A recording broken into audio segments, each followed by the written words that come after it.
حمد ہے اس ذات باری تعالیٰ کی جو سارے جہانوں کا مالک ہے، اور درود ہے حضور اکرم حضرت محمد صلی اللہ علیہ وآلہ وسلم کی ذات مبارکہ پر۔ اللہ سے دعا ہے کہ وہ ہمیں دنیا و آخرت کی تمام بلائیاں عطا فرمائے۔ بسم اللہ الرحمن الرحیم۔ السلام علیکم۔ آج 16 جنوری سوموار کا دن ہے اور 23 جمادی الثانیہ۔ بات کریں گے اسلامی امارات افغانستان بڑے کھلے طریقے سے صاف الفاظ میں تمام تر دنیا کے ممالک میں بین الاقوامی ممالک کے ساتھ بڑے صاف الفاظ میں بات کرتا ہے کہ ہم اپنے ملک میں اسلامی نظام اور اسلامی قوانین اور اسلامی اقدار کے نفاذ کے لیے ہر ممکن کوشش کریں گے، اور ہم اس میں کسی دوسرے ملک کسی دوسری اقوام کو مداخلت کرنے کی اجازت نہیں دیں گے۔ اسی سلسلے میں اقوام متحدہ UN کی سیکیورٹی کونسل کی میٹنگ ہوئی، جس میں اسلامی امارات افغانستان نے اپنا بیانیہ جاری کیا۔ اسلامی امارات افغانستان کے ترجمان ذبیح اللہ مجاہد صاحب نے کہا کہ افغانستان ان خدشات کو سمجھتا ہے، لیکن اسلامی امارات افغانستان اپنے تمام تر معاملات کو اسلامی شریعت کی روشنی میں چلانے کی کوشش کر رہی ہے، اور ہم اس کو مذہب اور لوگوں کی طرف سے سونپی گئی ذمہ داری سمجھتے ہیں، اور اسلامی امارات ملک میں شریعت کے مخالف کسی عمل کو کرنے کی ہرگز اجازت نہیں دیں گی۔ بیرونی ممالک اور بین الاقوامی اداروں کو ہماری قوم کی مذہبی ڈیمانڈز کو سمجھنا چاہیے، اور انسانی امدادی کاموں کو سیاسی معاملات سے نہیں جوڑنا چاہیے۔ ہم اپنے دینی قوانین، اصولوں اور اقدار کی بنیاد پر ہر ایک فیلڈ میں آپ کے ساتھ تعاون کرنے کو تیار ہیں، لیکن کیا ہے وہ تمام تر معاملات اسلامی قوانین، اسلامی اقدار کے مطابق ہونے چاہیے۔ شریعت کے باہر جا کے ہم کسی سے کوئی تعاون نہیں کر سکتے۔ اس کے علاوہ پچھلے ہفتے میں organization of Islamic cooperation OIC کی میٹنگز پر اسلامی امارات کا بیانیہ۔ ترجمان اسلامی امارات ذبیح اللہ مجاہد صاحب نے کہا کہ OIC کی اس میٹنگ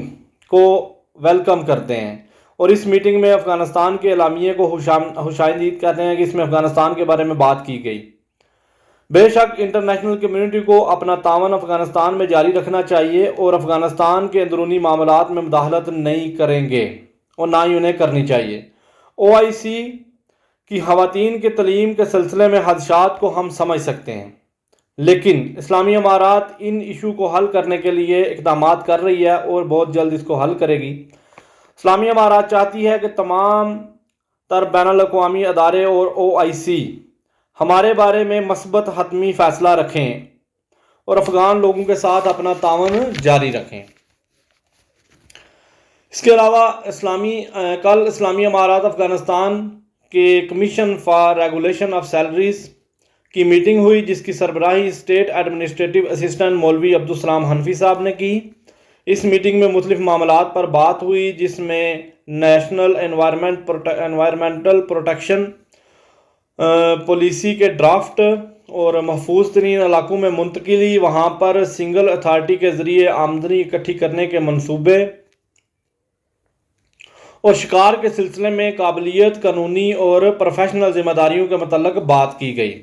یہ تمام تر معاملات ministry of information and culture, ministry of agriculture, irrigation and life stock, national environmental protection agency اور کابل میونسپلٹی کے کوالیفائڈ نمائندوں اور پروفیشنل ایکسپرٹ کے ساتھ ان کی موجودگی میں ان کے ساتھ ڈسکس کیے گئے اور ان پر ضروری فیصلے کیے گئے۔ اس کے علاوہ دوسرے معاملات کے لیے 2 علیحدہ سب کمیٹیز بنائی گئی، جن میں ایک منسٹریز اور ڈپارٹمنٹ کے بجٹ کی تشکیل کا جائزہ لے گی، اور دوسری کمیٹی اسلامی امارات کے اداروں کی حدود کاموں میں مداخلت، غیر ضروری پوسٹیں غیر ضروری جابز، پروفیشنلز اور ٹیکنیکل سٹاف کی علیحدگی، سپورٹیو پوسٹس اور معاشی منصوبے اور ترقیاتی منصوبوں کے بارے میں چیک کرے گی، ان کے اختیارات کا جائزہ لے گی، اور یہ سب کمیٹیاں اپنی reports organization and salary regulation commission کو حتمی فیصلہ کرنے کے لیے جمع کروائیں گے۔ اسلامی امارات افغانستان کی منسٹری آف فائنانس نے بتایا کہ اسلامی امارات کی ٹیرف کمیٹی کی میٹنگ ہوئی، جس کی سربراہی minister of revenue and custom ملا محمد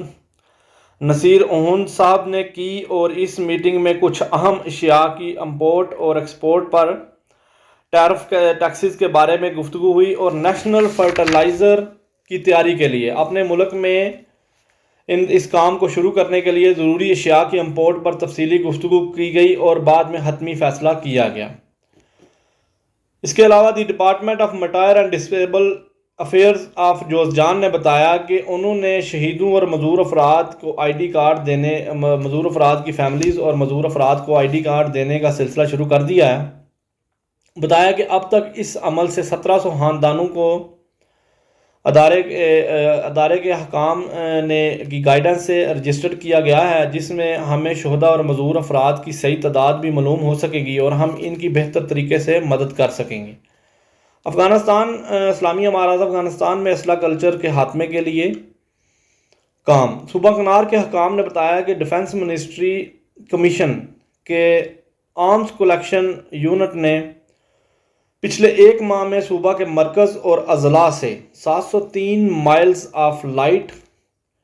ہیوی بندوقیں لاتعداد سینکڑوں کے حساب سے اور 12,000 گولیوں کے راؤنڈ اکٹھے کیے ہیں۔ حکام نے مزید بتایا کہ یہ بندوقیں اور گولیاں عام شہری، پچھلی حکومت میں کام کرنے والے ملازمین اور سپاہیوں سے اکٹھی اور رجسٹرڈ کی گئی اور ان کو حکومت کے انڈر لیا گیا ہے تاکہ ملک میں اسلحہ کلچر کو ختم کیا جائے اور ملک میں امن و امان کی فضا کو بحال کیا جائے۔ صرف ملک میں کام کرنے والے، قانون نافذ کرنے والے ادارے، وہ جو لوگوں کے امن و امان کے لیے کام کرتے ہیں، پولیس، آرمی، دوسرے سیکیورٹی ایجنسیز کے پاس صرف اسلحہ ہو، عام لوگوں کے پاس اسلحہ نہ ہو۔ اور بہت شکریہ، جزاک اللہ، اللہ حافظ۔